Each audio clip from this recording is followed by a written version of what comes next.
fight fans, episode 35 of the Hooks in MMA podcast. We've got two great interviews this week. We want to kick things off by introducing Josh Emmett.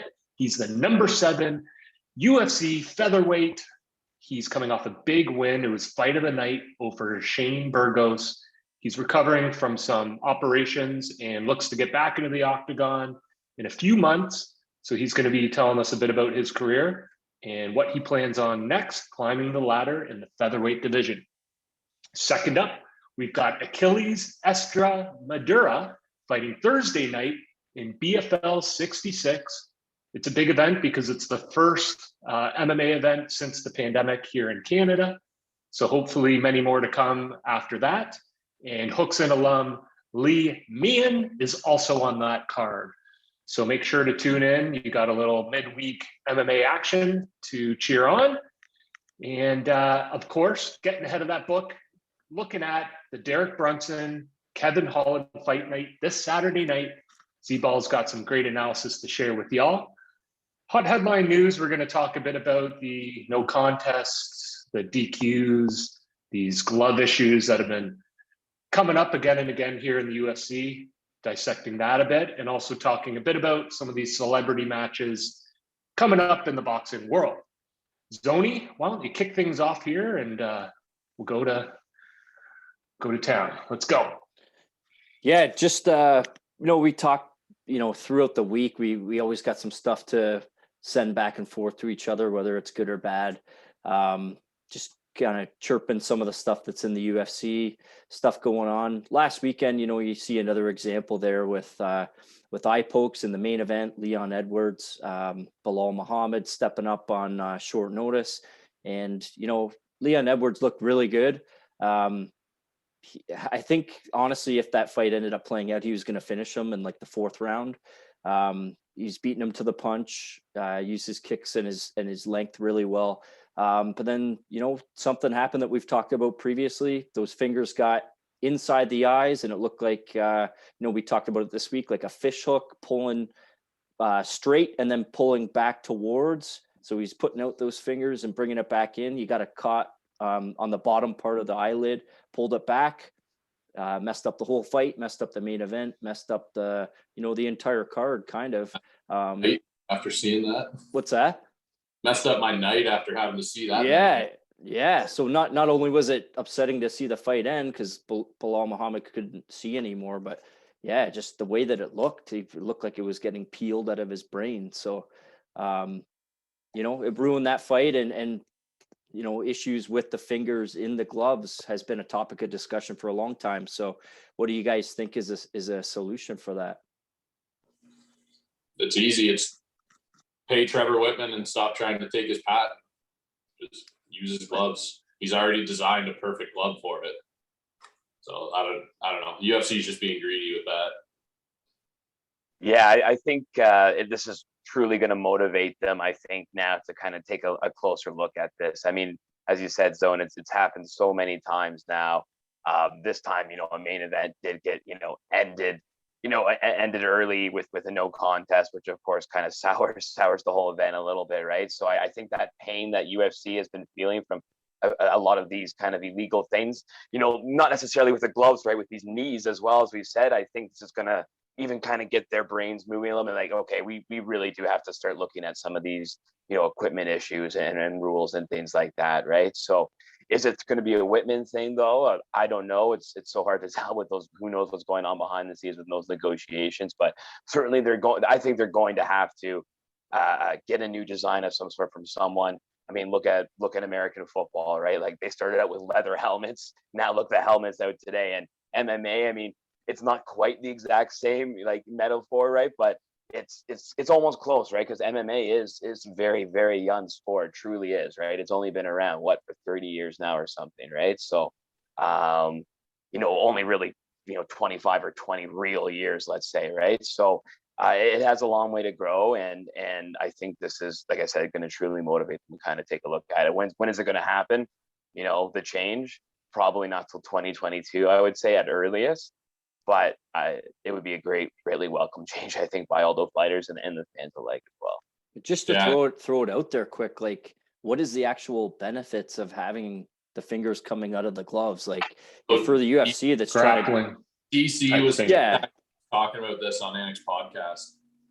yeah, And he was saying that if the fingers are like Whitman's Stiff. gloves, keep your fingers like this. And he's like, half the time the eye pokes happen because they're trying to reach and grab around the back of their neck. If your hand is like this, you have to go out and around instead of just Like Muay Thai clinch, you mean? well into the clinch, or you know, DC especially, he would use that, and then he would go for an ankle pick or grab the knee or whatever, use it to trick him up. He knocks Stipe out from that position. But guys that like to initiate the clinch first and then take down, that's like their go-to. So he's saying that'll be a huge disadvantage for them.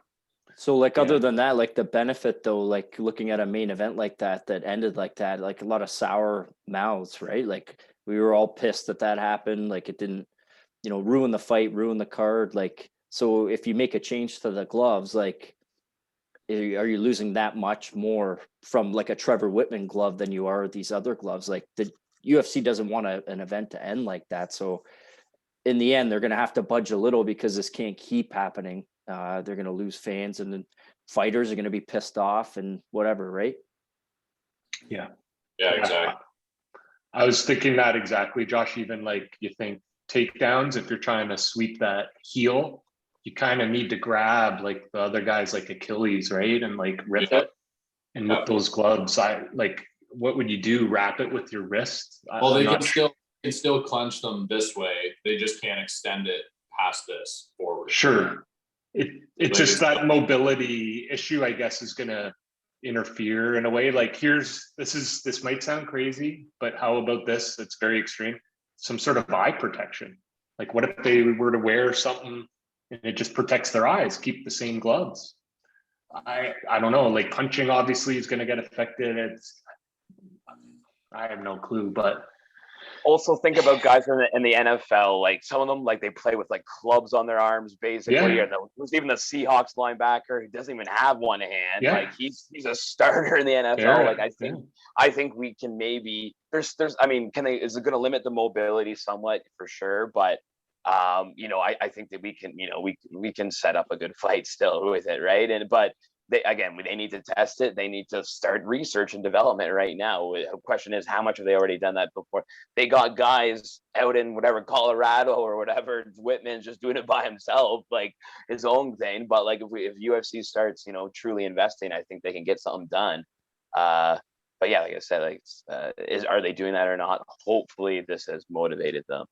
On that idea, Z-Balls, I know NHL tried out new rule changes with the AHL, right? With the farm league first, just to see how it went. What if UFC got some affiliated, smaller regional thing, and these guys are the pilot? Let them try. The stakes are, Contender Series. Yeah, there you go. Or Ultimate Fighter or something. I don't know, like the stakes are lower. And then it's just, you've got an actual evidence to go off versus hypotheticals. So watch Contender Series this summer. They're going to have new gloves. They take all our ideas, right? We keep on saying like since we started the podcast, like, they keep on copying us. So we're the new McGregor, right? We foresee these things. So the Oracle. They copy us, but they can't get us out of there. Like Anthony Smith and Lorisenko, they tried copying us a couple weeks later. They couldn't get us out of here. So I don't know if we talked about it last week, but Izzy's question in the post fight about knowing the judges' score between rounds, like. I would love to see that, right? Yeah, that'd be amazing. LFA did that, remember? And we talked about that, or it might have been CFFC, one of the two. Yeah. They did it, and I thought it was awesome. Guy was down 2 rounds, and there's nothing that you can do other than a finish. So, or I guess a 10-8 round for a draw, but nobody wants that. So he's going out there being over aggressive. Yeah, he leaves himself out there, but at least you know. Yeah. At least you know. And some of these guys are dazed. Like Izzy said, he didn't know what round it was. He thought it was the 4th round, and it was the 5th. Like, that's actually weird. That could be from the Polish and power. Many guys have been saying that. Yeah, exactly. But like at least they can look up and say, oh, I'm like, Yeah. they forget, they can at least look up, there's Yeah. no more of that. I don't know what it is or whatever. Right. So, and it's a coaching tactic too. Like the coach is going to tell you what you need to do based on where it's at. Like, yeah. And Dana's big thing is he argues the other way, that if somebody sees they're up 2 rounds, they're going to avoid. It's like, well, okay, he avoid, but that other guy's got to attack. So you can only avoid so much in that case. The other guy wants you. And maybe you're up 2 rounds and you take your foot off the gas, and then the guy's fucking knocking you out. Now you're taking punches because you're taking, Sure. So I'm like, okay, fine. Like, go ahead. Goes the rest off, and then now this guy, again, putting on that 10-8 or whatever, who knows? Again, like there's many things we could talk about, like 10-7s, 10-6 or 9-8s and things. Can we start talking or throwing those things out there perhaps, But the only time that would matter is if it was a wrestler against a Muay Thai guy, and in the third he just started to lay on him, lay and pray. But like these guys are so well-rounded, multifaceted now, and like that rarely happens. You'll get the odd guy that's so much better in one of the, the arsenals of MMA, but like for the most part, a guy doesn't just lay there in the UFC. The refs are that good, and they want the action that they're going to stand you up. So. Yeah, I honestly think it would lead to more finishes both ways, both for the guys that are down and guys that are up. So if you're up, this guy now knows he's down. He's coming at me for a finish, so I'm just going to bide my time and try to do a counter shot. They know that it's got to come.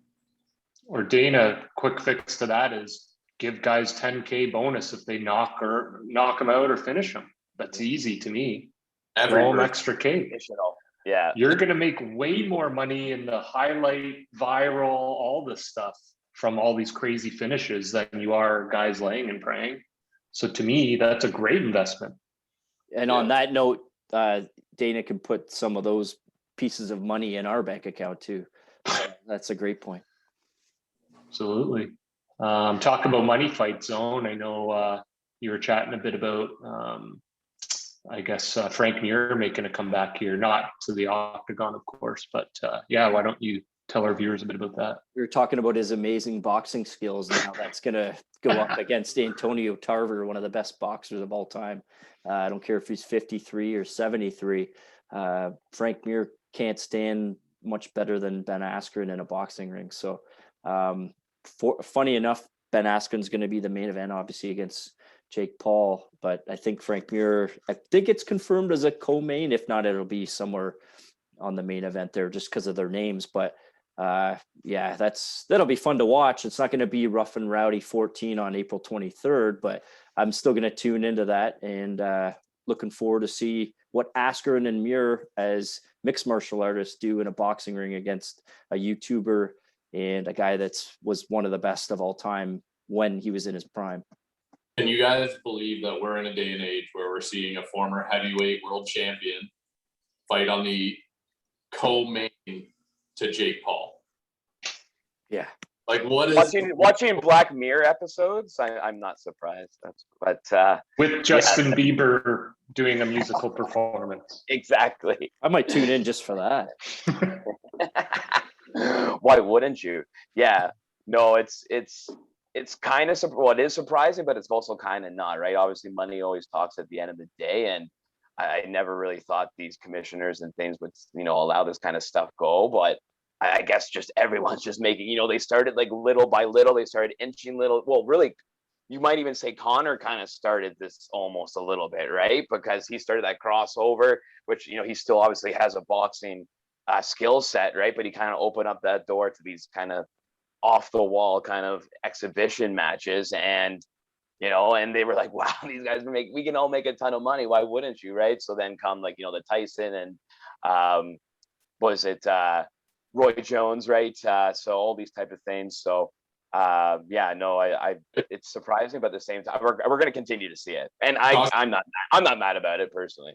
I like talking Roy Jones there. You see he wants to fight Anderson Silva. That's going to be Silva's next fight. I guarantee it. He still wants to fight, and that's his dream matchup of his whole life. Yeah, that might happen. Like a boxing fight or kickboxing? Boxing. Anderson cross over to fight Roy Jones, and UFC would never let him. Man, that might be the co-main to Tyson Holyfield 3, maybe. Could be Yeah. perfect. Hey, and Actually, because Roy Jones looked pretty bad against Mike Tyson, so Anderson might. he might beat him. Yeah. Speaking of Justin Bieber, did you guys hear the new trend that going into the summer of 2021 here? Enlighten us. He's partnered up with Crocs, so he's doing a Crocs and socks movement. So, they can't cancel us on that one. And anybody You've been doing that wears for them, years, though. I know. You haven't been canceled yet. No, We're practically sponsored by Crocs, so where's good. the money? Like, are they gonna pour it in? But he just can't be canceled. Can't be Hey, canceled. Control Alt Delete me. Can't cancel socks. So Who did you exploit today? So on that note, we want to exploit the Wipe the sports bloods buds. off your hand. Yeah, you need a napkin to wipe the blood off your hands. Because I think Z-Balls has been raking the book over these last few weeks. So Zeebs, why don't you give us a quick recap and we'll head on into Parlay City. oh, wow, I love that. Well, I like first Parlay off, City. Yeah, no kidding. Parlay City, that's news to me, Sounds but like a I think place we're gonna have to make that a new segment of Easyland probably. But yeah, the kind of started. I mean, obviously, as we already said, these kind of illegal moves or whatever, these fouls have been kind of messing with some of our results here last couple of weeks. So really only kind of got one fight in terms of our picks last week, but currently right now we're sitting in a career record of 110 wins, 72 losses, win rate of 60.4%. Last week was like I said, a little tough as our main picks got affected. But Edwards was looking like, as Zone already said earlier in the show, was looking at a possible finish there, third or fourth round. So it was nice to see that at least we were on the right track with that. But this weekend, main event, we have an exciting middleweight fight here between the fast rising Kevin Holland and the consummate top 10 contender here, or top 15 at least, Derek Brunson, right? Holland, moderate favor here at -150, Brunson at +140. This line makes sense to me in general. Yes, Holland should be favored here, probably not by quite this much. Should be a little bit closer to a pick'em fight, but due to Holland's recent hype and an eye-catching finish over Jacare Souza from the bottom, I think the public is really kind of laying on him a little hard right now. That being said, I am taking Holland to win this fight. He has the height and the reach advantage over Brunson. Has a very kind of similar frame to Izzy's at middleweight. I think he'll be able to use that kind of reach to land good kicks and jabs from a distance. Brunson will most likely look to use his strong wrestling pedigree and look to grapple and kind of control Holland's movement, right? But as we saw in the Jacare fight, Holland is not afraid of going to the ground at all. He almost looked comfortable in ground positions at the bottom with Jacare on top and landing absolute nasty elbows from the bottom before he ended up getting a finish, basically punching upwards from the bottom. So, yeah, Brunson, I don't think he has anywhere to hide in this matchup. He has a tendency, in the past to really kind of leave his chin out there when he's throwing strikes and kind of overextend himself. He has gotten better, I will say, over the last kind of 3 or 4 fights, but I think Holland's going to be able to put the pressure on and he'll kind of fall into those old habits. Yes, Brunson, as I said, he's had some great performances last couple outings, but one was a decision over the very electric Elias Theodorou. Decision went over Ian Heinisch. He was 1-3 in his last 4 fights, right? And a 3rd round finish over Edwin Shabazian, who, really clearly wasn't quite ready for that fight. And that was a huge step up in competition for Edmund that he wasn't quite ready for at that point. So he's going to be good one day, I still believe. So Holland money line -170. I do think, if you want to take some parlays, as I said, not great value, but where I do think there's great value here is Holland finish +110 and the under 2.5 rounds -110. I think someone ends up getting finished here at the very least. Obviously, I'm taking Holland, but the under looks good to me. But yeah, what are you boys thinking? Couldn't agree more, Z. I'm thinking early Holland finish. Yeah, I don't disagree either. And just a shout out to our boy Elias Theodorou, 2 back-to-back wins outside the UFC, both finishes, one against UFC vet Hernani Perpetuo and one against UFC vet Canadian Matt Dwyer. He is working his way up to get a title shot against Izzy. Champ by 2022. Hey, he's electric, as I said, man. Got two wins going, and he's going to continue. Hey, prove, you know what I mean? Hey, he could prove the UFC wrong. That would be lovely. I would love to see that. But yes, Holland, as I said, getting this win here, I think. Imagine, sorry to interrupt. Imagine that's okay. Go ahead. Elias came back to the UFC, and all of a sudden he started fighting like an absolute titan. Be incredible. Started spinning back fists at like people and head kicking. Mindset lessons from him. Like I said, that I'll take him. I'll take him on easy lines. But that's all I had for that. Ed Krons, do you have anything to add there, bud? Or just a quick stat for our fans here. Not sure how much you want to buy into this, but Holland was the 4th ranked fighter for the year 2020 on Tapology. The guy is red hot right now. Kind of crazy to think that he had 4 finishes in 1 calendar year plus a decision victory. So for that fact alone, you got to ride the hot hand, or in this case, the 2 hot hands. and his career has aged like a fine wine, as they say, as well, a little bit, because one of his early wins is against Jeff Neal, and we know how good Neal is now, right? Obviously lost to Wonder Boy, but we can forgive that loss. And then also he lost to one of his early losses is Thiago Santos. So again, I think we can forgive that kind of loss. I think Holland's, he's fought really tough guys throughout his career. So I think he gets it done here. He kind of proves he's ready for those line fights. Next up in the co-main event slot, we have a lightweight fight between Gregor Gillespie and Brad Riddell. Gregor's a strong favorite at -250. Riddell's a +200. I agree with that. In general, I am taking Gregor to win this fight as well, although don't see nearly as much value on that -250, right? Gregor, I think, will take his time in this fight and certainly not look to overextend himself after that vicious KO he suffered against Kevin Lee. But there are levels to this game, right? I don't believe Riddell is nearly at this point at Kevin's level, right? So Gillespie will be able to use his extremely strong wrestling skill set to control Brad and avoid getting into these striking exchanges where Brad can use his strong hooks and uppercuts that he has as well.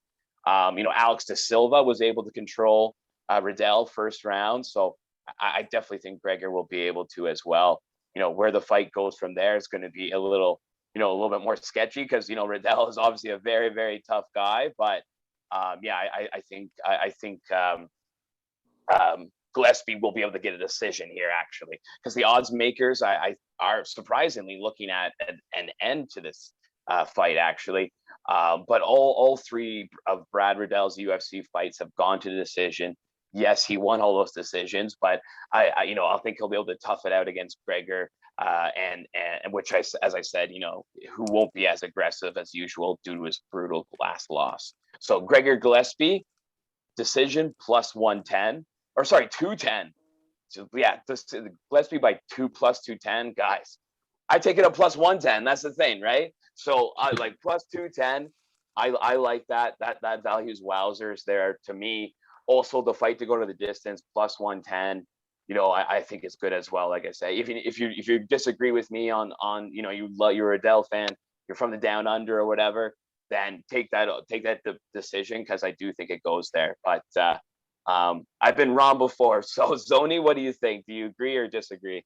Or what are you thinking? I do like the guy from down under, but I don't like him to win this fight. I agree with you. I like Riddell a lot. I think I like the way he fights. It's all stand up, and they're usually pretty good exchanges. But Gillespie's coming off that loss, and I just think he's much better. He's inside the top 15. So I do agree with you. The one thing I'm going to throw out there, I'd love to see the winner of this fight. So Gregor Gillespie and Brad Riddell fight the winner of another just closely top 15 contest, Movsar Ovlaev against Hakeem Dawodu. So the winner of that fight fighting the winner of the other fight would be a nice fight to get one of those guys into the top 10. Nice. What do you, Josh or Kronz, anything to add there for that one? Yeah, I agree, man. I think Gregor's he's too good. He's on another level. Yeah, and I do think he's going to come out slower. It's hard to say though, because he's only had one fight in the UFC that wasn't a finish one way or the other. Exactly. That is the tough way. And that's why the odds makers have it like the way that they do, right? I think. But taking a closer look, like I did watch that the Brad Riddell and Alex De Silva fight today, and yeah, I don't really see Riddell getting finished that easily, right? Now, yes, maybe Gillespie comes out there and absolutely, comes out guns ablaze, and it's like, screw that last loss or whatever. But I don't know. There's something about him that says to me that he's going to be a little tentative, but like, safe tentative and win the fight.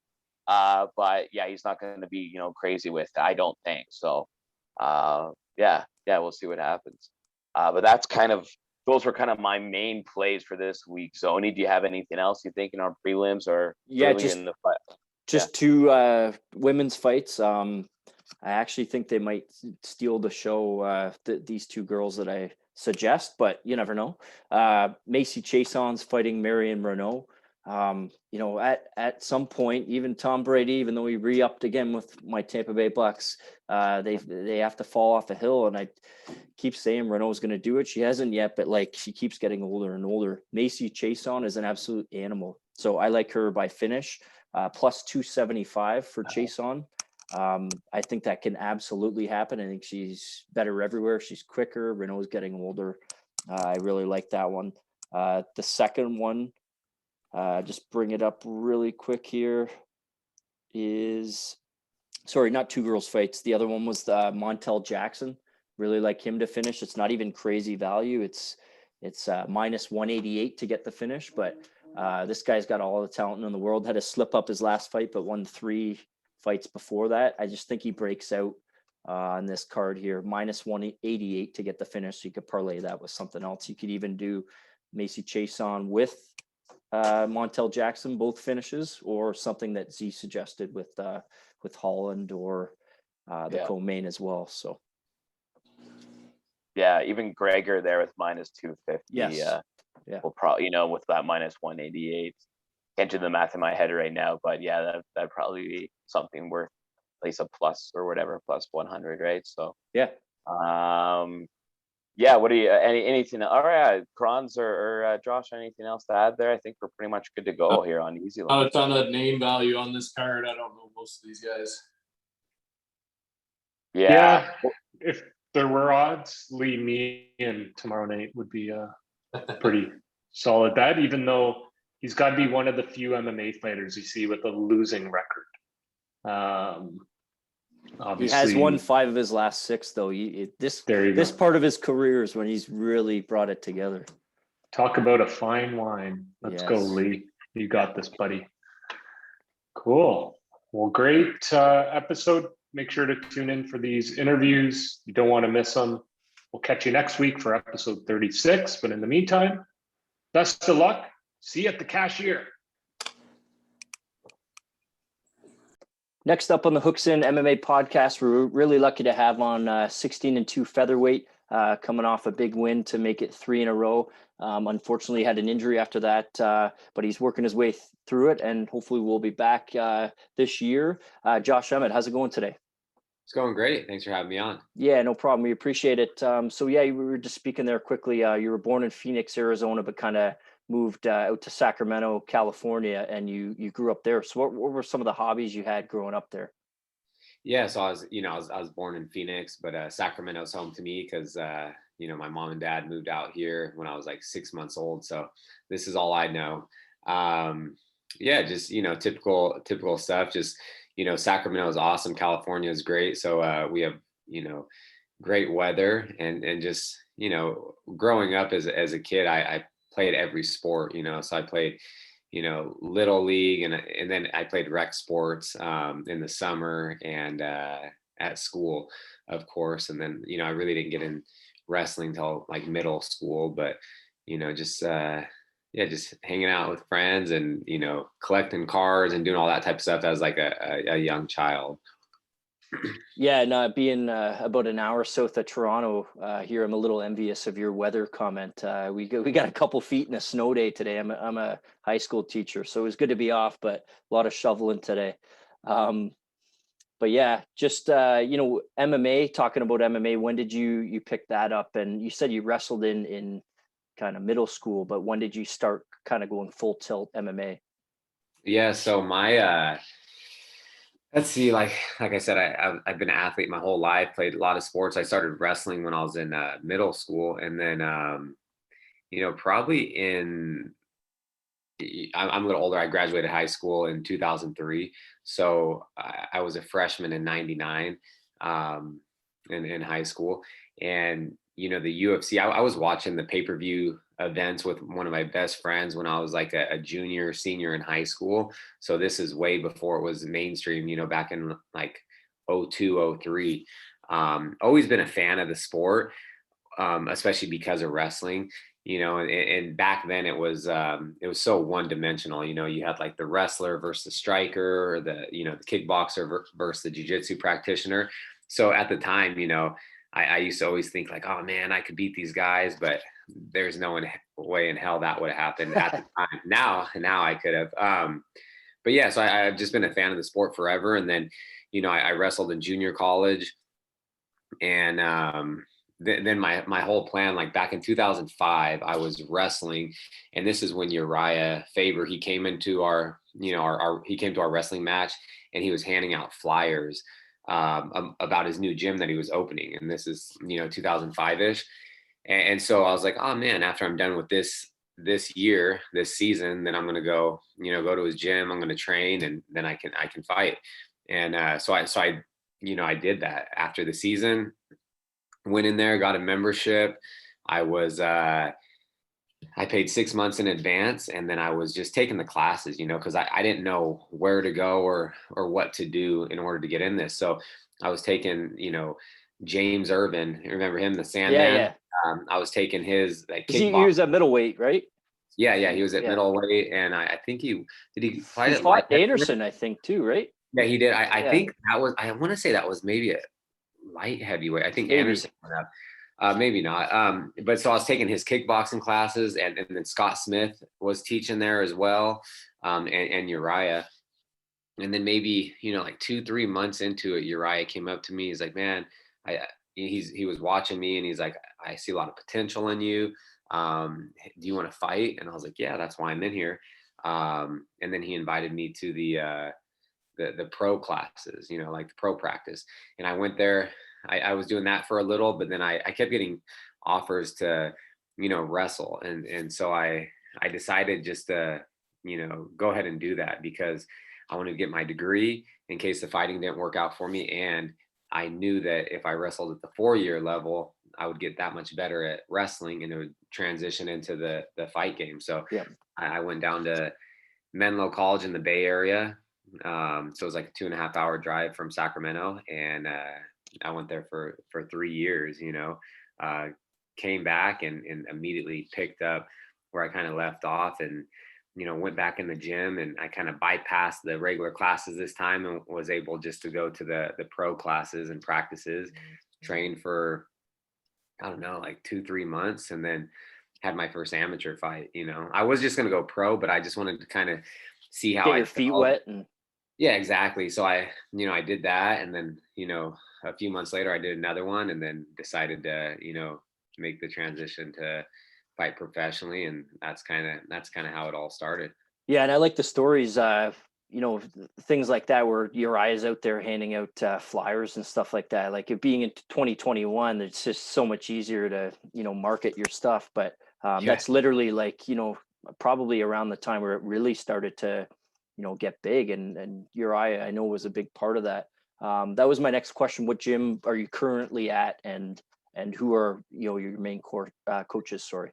Yeah, Team Alpha Male. That's the only gym I've ever been at, and I'm from Sacramento. I always say I'm lucky and fortunate that one of the best gyms in the world for the lighter weights is in my backyard. And I think about this a lot. Like I love the sport. I was always a fan. I still am a huge fan of it. I watch every, UFC card, but I don't, if Team Alpha Male was not here, I don't know if I would be fighting right now. You know what I mean? I really don't know if I'd be fighting. I don't know if I'd be in this position that I am right now.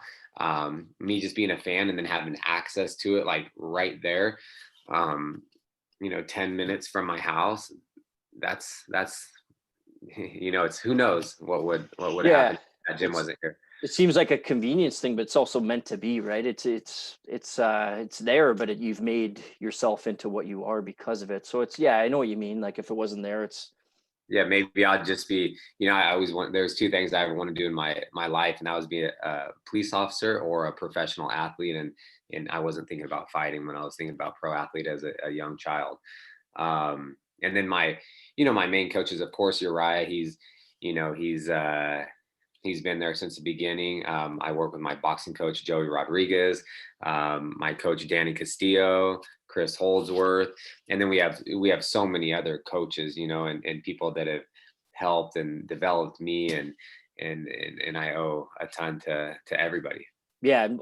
Speaking to what you said before too, though, Uriah, seeing that potential in you too. I love when it's when you're as honorable as you are, and you stuck with that same gym and it's worked out. But from the beginning, someone saw that pretty big name, saw something in you, and obviously he wasn't wrong, right? So that's pretty cool. And that's the thing with even being there since the beginning, like 2005, and then I went away for 3 years, and from 2007 to 2010, and then came back, and I've been with these guys forever. So it's like I've seen every single person coming when they started to becoming, number one contenders, champions of all organizations. Everyone from a lot of people, UFC fighters, top athletes from around the world have come and trained, and I was people's main training partner, like I was Danny Castillo's main training partner. Now he's my coach and all this stuff.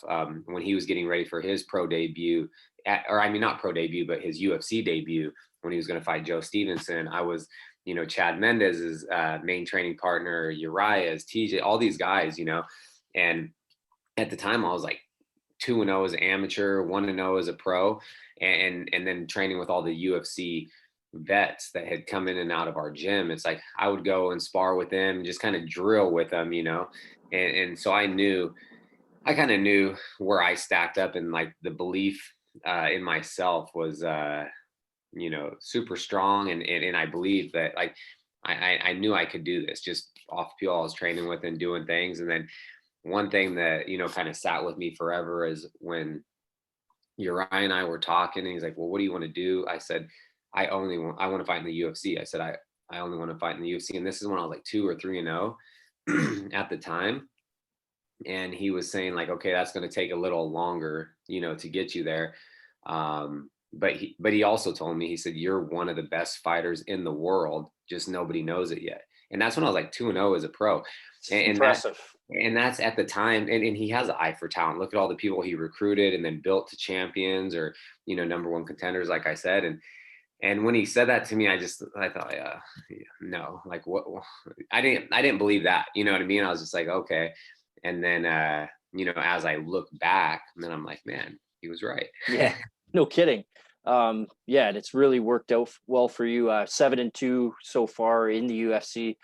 You've obviously won the 3 in a row, a couple really nice finishes. And then, we get to this, the Burgos fight, and how quickly into that fight were you injured or compromised? Because it seemed like it was quick, and then the performance you put on afterwards was undeniable.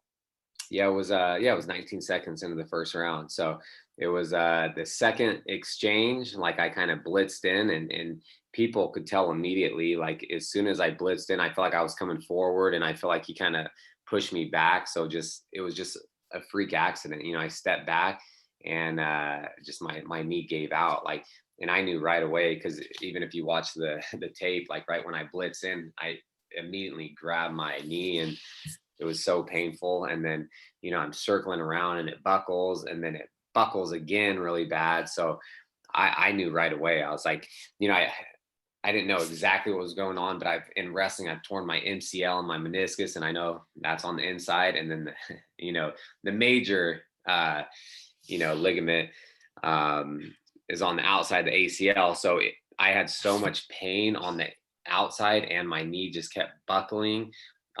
So I screwed up my ACL, and that's what I told my coaches in the corner. I just told my knees screwed, and they knew right away. Like, you can hear my coach the instant, like, it keeps buckling. He's shot. He's swearing in the corner. You can hear it on the fight video.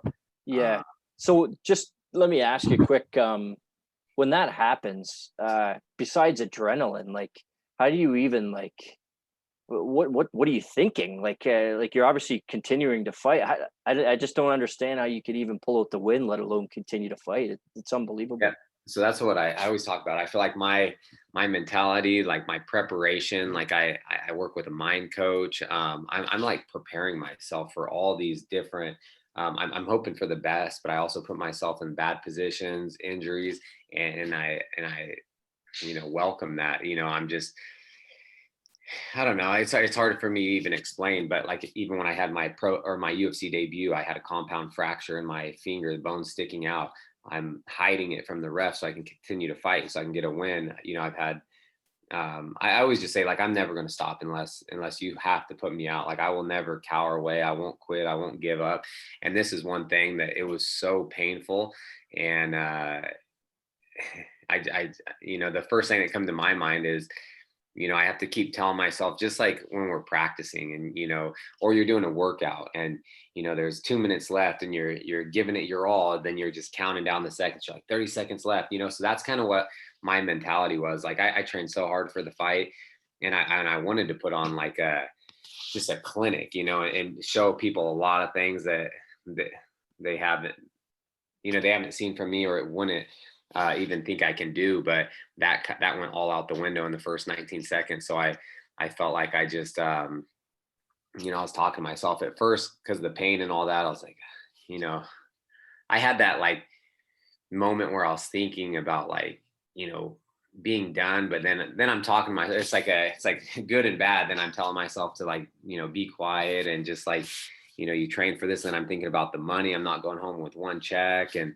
then I look at the clock and, you only have this much more time left. And I just know myself, if I gave up, and I think most fighters in that, in the position I was in, I can almost guarantee most of them would give up. Yeah. I'd say like 80-90% of them would just give up, and that would be okay with the injuries when they come out a few days later. But I would have to live with that, and I couldn't live with just quitting. And I just know what I'm capable of, and I still only got to show like a small fraction of what I can do. And I made the fight competitive because I had one leg and I couldn't move, and I couldn't really do a whole lot. I think that's the most amazing part about it, though. Even though you didn't get to show what you trained for, and maybe some tricks you had up your sleeve, like, you, in the fight within the 15 minutes and between the rounds, like, you literally came up with a different game plan based on what compromised you from the beginning. So I think that's more impressive than anything. And I think if fans watch that, they should have thought the same thing. So congratulations to you for that. Yeah, and that's the thing. It's just I just kind of had to improvise and just on the fly kind of do what I could. And there were so many things, like, I watched the fight after, and like my coaches could tell, like, certain things that you would think I would do, I could not do because I plant on that front leg, or when Burgos fell down the first time when he was getting up, I would have threw a head kick, with my right leg when he was getting up, but I couldn't, I couldn't do a lot, like come forward or do certain things, but it all worked out. So yeah, it certainly did. To be grateful for. Yeah. Just, projection of when we can see you back. And I'm only asking as a fan because we love seeing you in there. Do you have any idea when it could be? Man, like, I'm not sure. Like, it's from the surgery. I had surgery July 10th. While I was working with Heather at the Performance Institute out in Vegas, she was saying the earliest they'll ever clear someone is 6 months. Then you can kind of book a fight and do all this. And my plan was to beat that time. I was like, hey, I'm I'm going to be the Adrian Peterson of MMA. I'm going to come back and fight, in 6 months. I'll get cleared in 3-4 months. And I was doing really well. And then just like with the pain that I've been having, like where they took the graft from my patellar tendon to make the new ACL, I've had so many difficulties with that. Just my patella tendon is not healing. So I have a huge vertical tear in my patella tendon. I have a fractured patella, my kneecap, because the bone isn't healing. So, I came back, I did some PRP shots in that area to hopefully stimulate some like blood flow and help the healing process. And then, after like 4 months, or it was like the 3-month marker, the doctor's like, okay, if you have pain in a month, we'll get an MRI. So at 4 months, I still had the same pain. It was actually getting worse. And I was just going through everything because, I would tell them I have pain like right here. I said, as long as that's not affecting my ACL, like I can push through pain. And so they're like, no, it's not bothering your ACL. I'm like, okay. So I just kept going through PT and doing everything. And who knows if I was doing too much or I responded different to the surgery, but I got an MRI and the doctor's like, okay, no wonder why you're in so much pain. You have a broken kneecap and a big tear in your tendon. So I had to kind of like degress, like step back in physical therapy. We were being super conservative. And then I actually did some stem cell injections, but I did them here in the US. So there's different regulations and things like that. So my friend and doctor, he had to drill into my back, my SI joints, and then extract the bone marrow and then spin it like the PRP. And then he injected it like into the tendon, right through the kneecap to hopefully, start the growth, because my patella and my patella tendon were not healing at all. They were just like for instance, my patella tendon was just like a black circle on an MRI. And then after the 6 weeks doing it like an ultrasound, then it turned into, and this is after 7 months, then it turned into like a zipper shape, wound, or not wound, but just area with like speckled dots. So it did start the healing process, which it wasn't doing any of that the whole 6 months before. So I go in and I'll do another MRI, I think in like 4 or 5 weeks, and ultrasound, and hopefully it's better. But it all depends on me, like with the if I can keep progressing in PT. And we have been being a lot more aggressive, and I'm doing things. My knee's sore for a few days, then I feel like it gets better and I can push harder. But it all just depends, man. I don't even know when I'm going to get back. I guarantee I will fight this year, but in my mind, I was thinking like July, August, who knows if even if it's a few months. I just don't want to rush back and then have a setback. So I'm trying to come back as fast as I can. August would be great, but if it's prolonged another few months, so be it. As long as I'm healthy and feel great, but I can guarantee I will fight this year. That's for sure. And based on that explanation, I'll take a step back and say, but I hope that the recovery goes well first before the fight. I was just, asking as a projection when you think, but that doesn't really matter in the scheme of things. Just want you to get back healthy. So good luck with that, and crossing the fingers for that. Our last segment's between rounds. I'll ask you a question. There'll be an answer. You can answer how you want to. Okay. Your favorite kind of food to eat? Yeah, it's a tough one. I just love food. That's like if I had to pick something, man, I don't know. I'm like everything, like all different. I love to travel, and then I go to all the local spots. I love to have like traditional, authentic food. So you can just say you're a foodie. That's fine. I'm a big time foodie, and all my friends and family that know me, that's where all our money goes to. Yeah. Food. Your favorite sport food. Other than MMA? What's that? Favorite sport other than MMA? Oh.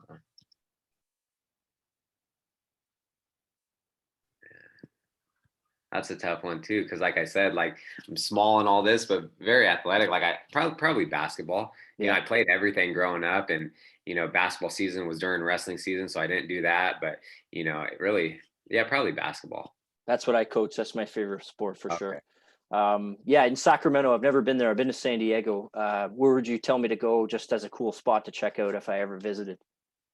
Sacramento, it's well, downtown, it's like if you're a foodie too, like we're spoiled with some like great restaurants. Sacramento is the farm to fork capital of the the country, and it's we get all this like local, whatever's in season at the time. We have all these different like butchers and stuff that are all organic. So yeah, just depending on what you want to do, I could point you in the right direction to all the great restaurants in Sacramento. Crew, it's a Japanese restaurant. It's one of, my wife and I's favorite restaurants. We've ate sushi and Japanese food around the world, and by far this is hands down the best place ever. And then, we're so close to the Sierra foothills, going up to Tahoe. I was just up there this past weekend, and yeah, we're pretty blessed here in Northern California. Yeah, I'd like to get there someday. Favorite country in the world other than USA? That'd be tough too. We've been a lot of places. I really loved Italy. Italy was awesome. It's tough too because I love to travel. Like I said, all my money goes to travel and food, and we've been a lot of cool places. Every vacation and every place we've traveled has been different.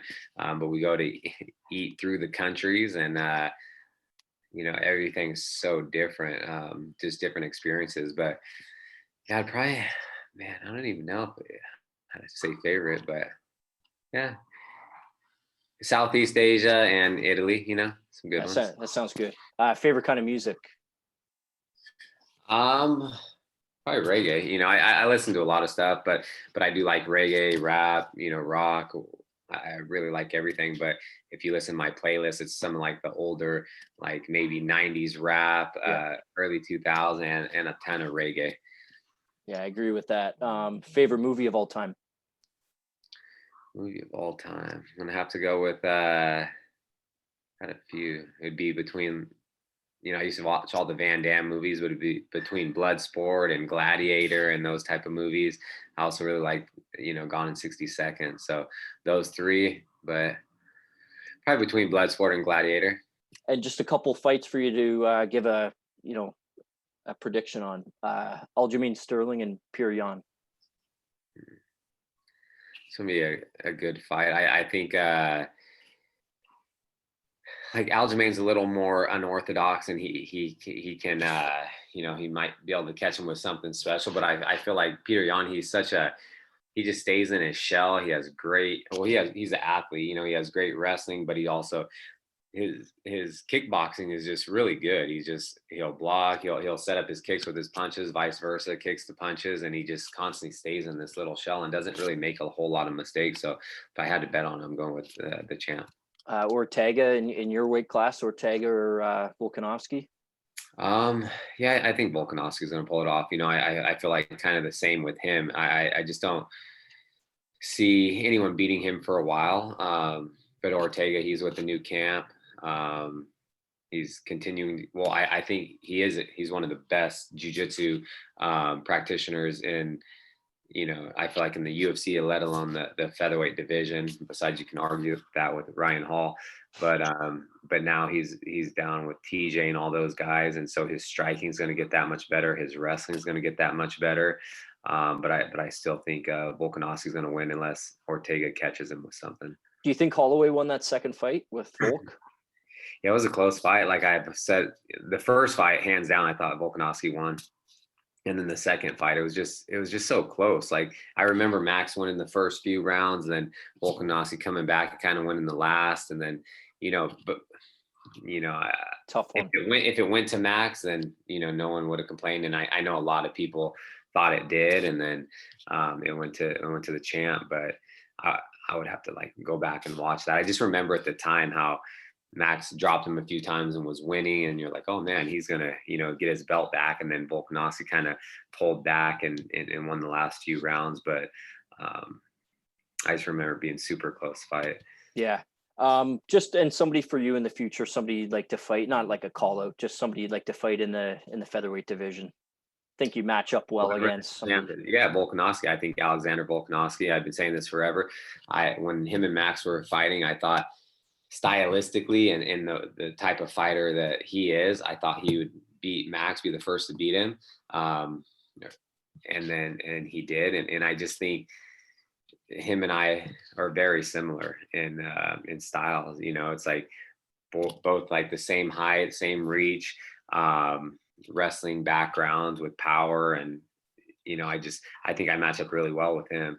But if anyone I want to fight whoever the champ is. Yeah. if I pick whoever's the champion, sign me up. Yeah.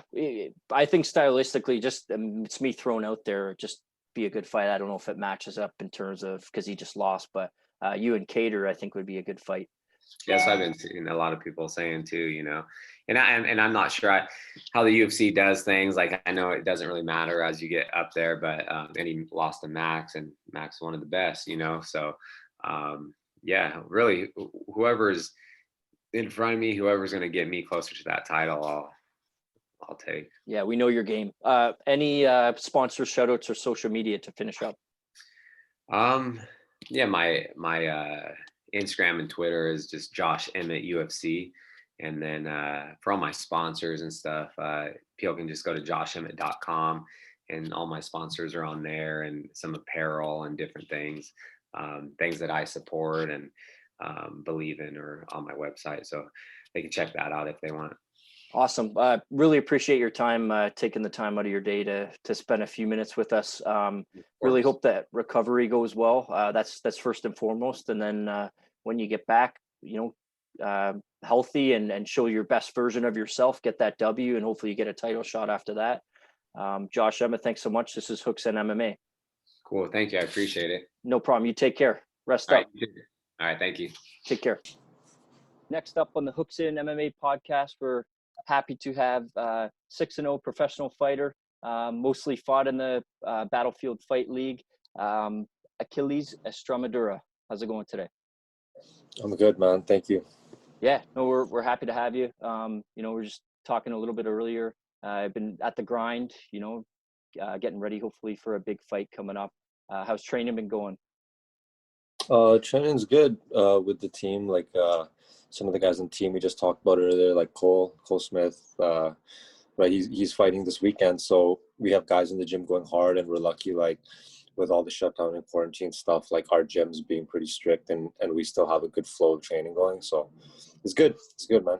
Yeah, is there a couple other guys you want to mention, just, you know, that push you every day, guys that make you better and make you... The shout outs. Yeah, well, like, of course, Tristan Connolly, right? He had his big fight in the UFC.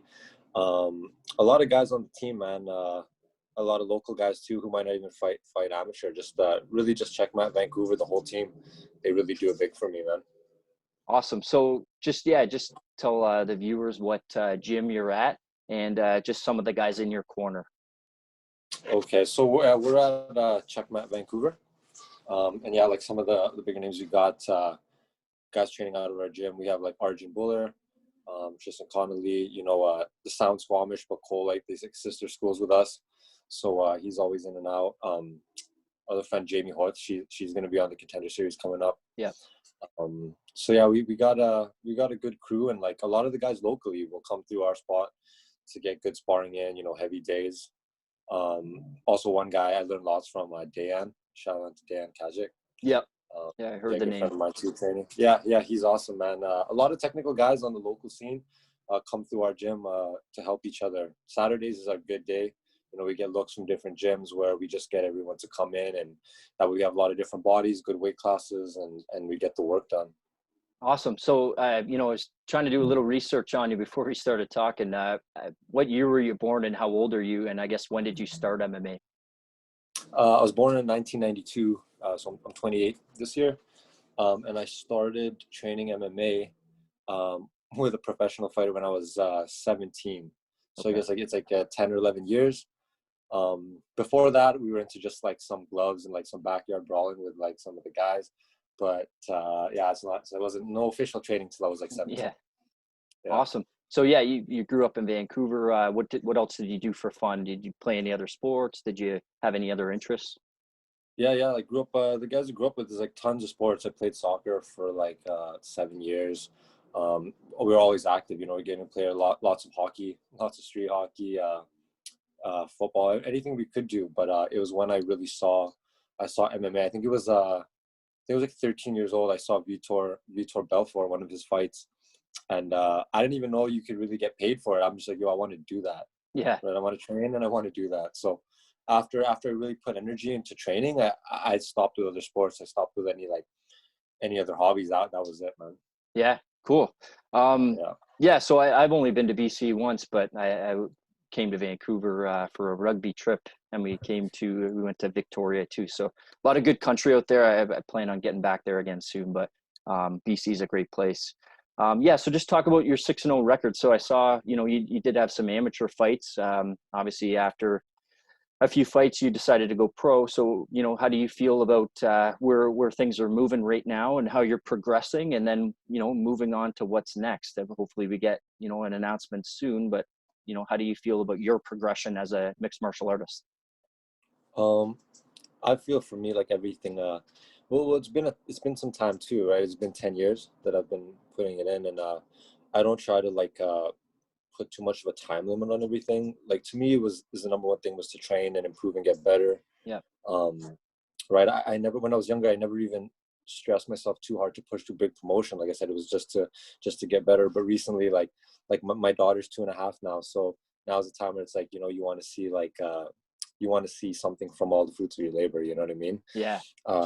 Like after 10 years, it's nice to get a chance to be on a big promotion. Yeah. And make some real money from the sport. You know what I mean? But yeah, like 6-0. I took some time. I think I had 6 amateur fights. I did a little bit of amateur boxing in there too, just to help with the training and the competition.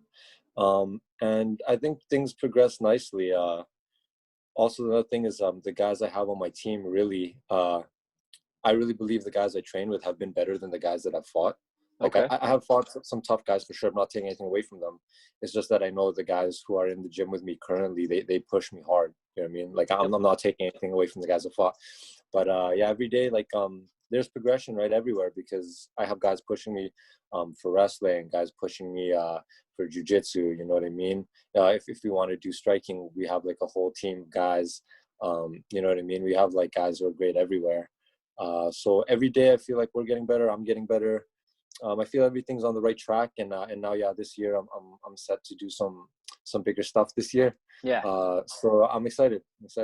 Awesome. Yeah. So when you have a mixture of guys in there that are good at, certain facets of mixed martial arts, like it's only going to make you better, more multifaceted, right? So would you say you're just a more well-rounded mixed martial artist, or do you have like a specific, style when you fight?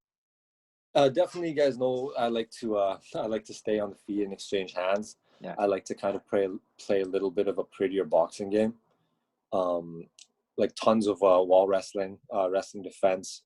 But that's not because I can't grapple. That's because I prefer to have the fight standing. Yep. A lot of guys know in the gym, right, I'm always working the wrestling, the takedown defense, even just like working up from the bottom. But my style, definitely, I like to stay on the feet. I like to keep it pretty. Like ugly fights happen too, but I like to fight smart, right? So yeah, that's my game. Guys know it. There's no secret to it. My last 4 fights have been mainly like staying on the feet, disengaging, not crowding my space, not getting taken down. But at the same time, like I'm very comfortable to grapple, man. I mean, I grapple with some of the best guys locally, I believe.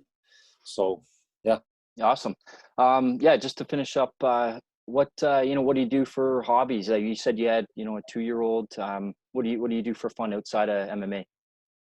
Honestly, now when I'm not in the gym training, there's so many hours in a day at the gym between training, teaching, even just taking a break there between classes and privates and stuff like that. When I come out now, I really do just love time to spend with my daughter. Just the easy things, man. Just relaxing.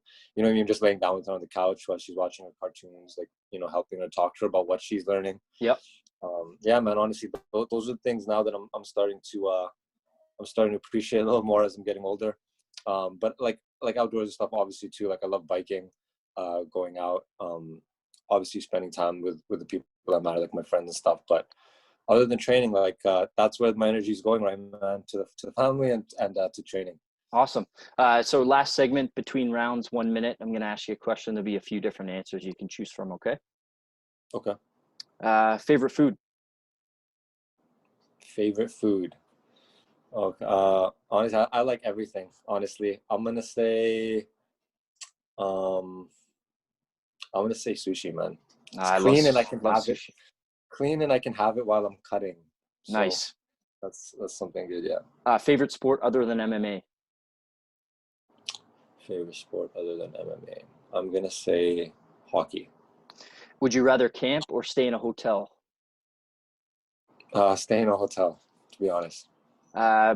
What's a better province, BC, Alberta, or Ontario? BC, definitely. Favorite country other than Canada? Other than Canada, you know, my mom was from the Philippines and she's brought me back there, and I've got to really see it from where she grew up. So I'm just gonna say the Philippines because that's where my mom's from. Cool. Favorite city in BC? Vancouver, definitely. Favorite genre of movies? Action movies, man. I like the superhero movies. I like the Marvel stuff. Yeah. What Marvel would be your stuff is good. favorite then out of those? Endgame. Avengers Endgame was good. Solid. If you had to rank it 1 to 3, 1 being the best, who do you think's the best pound for pound mixed martial artist of all time? Top 3. Of all time, I would say it's just ranked purely on skill. I'm gonna say Bruce Lee counts, John Jones, and as my third one for his time, I'm gonna say GSP. All right, so we got 2 to 3 Those in the are back. those are my favorite. Those are some of the 3 best, I think. Fair enough. Yeah. Any sponsor shout-outs or social media? For sponsors, Swift Management. They were good to me my last fight, doing some stuff, and then there's some other guys out there who've sponsored me that don't even need to be named. Also, just the team. There's our little subunit we have within the team, our striking group from Checkmat, Vancouver Fight Tech, Van City Fight Tech. You can check them out. And everyone from the team who's been helping me. There's a lot of guys who really do come through for me and really help me with everything that I need. So they know who they are. Yeah. So hard to name so many of them, right? Yeah, there's a lot of guys. I don't want to leave anyone left out, you know. No, so I know that's tough. I don't. We're really excited for what's next for you. 6-0. Hopefully, have a big fight coming up soon. Achilles Estremadura. Thank you so much for your time. This is Hooks in MMA. Thanks, man. Thanks, brother. Falling in and out of love, in and out of love with you. Falling in and out of love, in and out of love with you. Falling in and out of love, in and out of love with you. Falling in and out of love, yeah.